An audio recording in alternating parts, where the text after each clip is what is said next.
അധിക ചുങ്കം ചുമത്തിയ അമേരിക്കയുടെ നടപടി കേരളത്തിന്റെ സാമ്പത്തിക രംഗത്തെ ഗുരുതരമായി ബാധിക്കുമെന്ന് ധനമന്ത്രി കെ.എൻ. ബാലഗോപാൽ.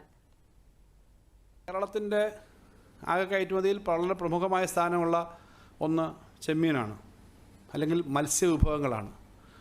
നമുക്ക് കാർഷിക വിഭവങ്ങൾ കുറേയേറെ നമ്മൾ കയറ്റുമതി ചെയ്യുന്നുണ്ട്. ടെക്സ്റ്റൈൽസ് നമ്മുടെ കേരളത്തിൽ നിന്നുള്ള ഉൽപ്പന്നങ്ങൾ കയറ്റുമതി ചെയ്യുന്നുണ്ട്. അതുപോലെ തന്നെ നമ്മുടെ സ്പൈസസ്, ചൈന കഴിഞ്ഞാൽ ഏറ്റവും കൂടുതൽ ഇന്ത്യയിൽ നിന്നാണ് അമേരിക്ക ഇമ്പോർട്ട് ചെയ്യുന്നത്. അതിനകത്ത് പ്രധാനമായും സ്പൈസസിൻ്റെ ഒരു പ്രധാനപ്പെട്ട സ്ഥലം കേരളം തന്നെയാണ്.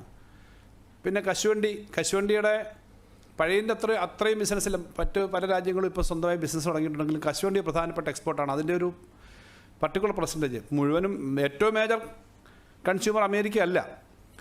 പിന്നെ കശുവണ്ടി പോകുന്നുണ്ട്, കയർ പോകുന്നുണ്ട്, കയർ പിത്ത് പോകുന്നുണ്ട്. ഇപ്പോൾ അവിടെ പല രാജ്യങ്ങളിലേക്കും പോകുന്നതിൻ്റെ കൂടെയാണ്. അപ്പോൾ ഇത്തരം കാര്യങ്ങൾ ഉണ്ടാക്കുന്ന ഇമ്പാക്റ്റ് വലിയ തോതിലാണ്. പിന്നെ ഇത് സർവീസുമായി ബന്ധപ്പെട്ട കാര്യങ്ങൾ എങ്ങനെയാണ് വരുന്നതെന്ന് ഇപ്പോൾ നമുക്കറിയില്ല.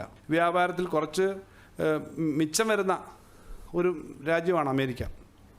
നമുക്കിവിടെ ആകെയുള്ള കച്ചവടത്തിൻ്റെ ഏറ്റവും കൂടുതൽ എക്സ്പോർട്ടുള്ള ഒരു രാജ്യങ്ങളിലൊന്നാണ്. അപ്പോൾ അവരുടെ ആ വ്യാപാര മിച്ചം, നമുക്ക് കിട്ടുന്ന വ്യാപാര മിച്ചം, എക്സ്പോർട്ടിൻ്റെ മിച്ചമൊക്കെ ബാധിക്കുന്ന തരത്തിലേക്ക് വരും. കേരളത്തിന്റെ കയറ്റുമതികളായ ചെമ്മീൻ, സുഗന്ധവ്യഞ്ജനങ്ങൾ, ടെക്സ്റ്റൈൽസ്, കശുവണ്ടി, കയർ തുടങ്ങിയവയെ ഈ നടപടി ബാധിക്കുമെന്നും അദ്ദേഹം പറഞ്ഞു.